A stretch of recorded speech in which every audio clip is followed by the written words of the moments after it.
चाणक्य के पिता नरेंद्र एक किसान है जो हमेशा मकाई के दानों की फसल उगाते हैं। नरेंद्र एक बहुत ही अच्छा इंसान है, इसलिए गांव के बच्चे और बड़े सभी लोग नरेंद्र की इज्जत करते हैं और अच्छे से बात करते हैं।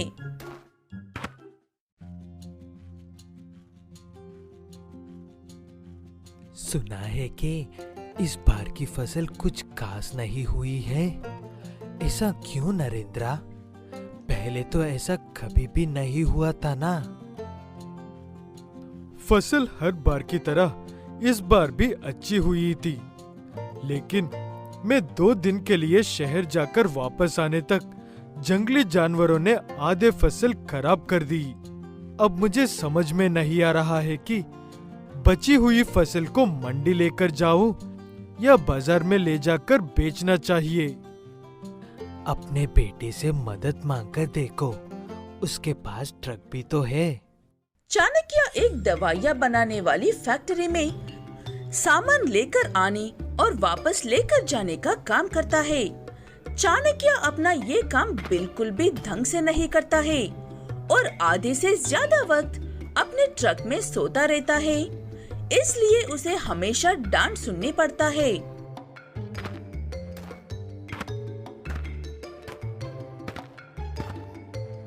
ओए चाणक्य, उठो, नींद से जागो महाराज। तुम्हारे घर वालों ने तुम्हारा नाम चाणक्य रखकर गलत काम किया है। कुंभकर्ण रखते तो अच्छा होता।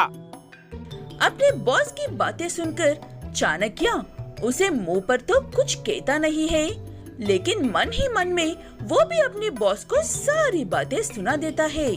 ये बात चाणक्य का चेहरा देखकर कोई भी पता लगा सकता है। अभी 5 मिनट में पहुंचाकर वापस आता हूँ सर जी, आप चिंता मत कीजिए। ऐसे कहते हुए चाणक्य सामान लेने के लिए अंदर जाता है और वहाँ पर कुछ ऐसा देखता है जो सुनने में नामुमकिन लगता है।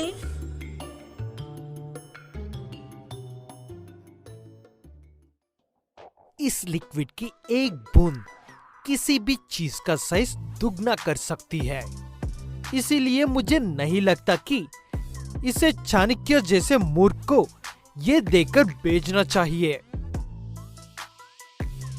उसे देखकर बेचना ही सही होगा।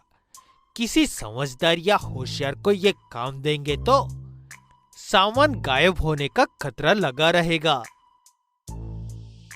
चाणक्य उन दोनों साइंटिस्ट की बातें चुपके से सुन लेता है और एक अनजान व्यक्ति की तरह जाकर वो लिक्विड्स उठाकर अपनी ट्रक में रखता है और दूसरी जगह पर पहुंचा देता है, लेकिन सारे लिक्विड बॉटल्स नहीं पहुंचाता है।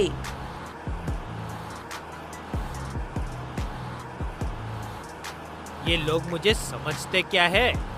ये लिक्विड मेरा किसी न किसी काम को आ ही जाएगा, इसीलिए 2 बोतल रख लेता हूँ। ऐसे कहते हुए 2 लिक्विड के बॉटल्स अपने पास रखकर घर लौट जाता है चाणक्य।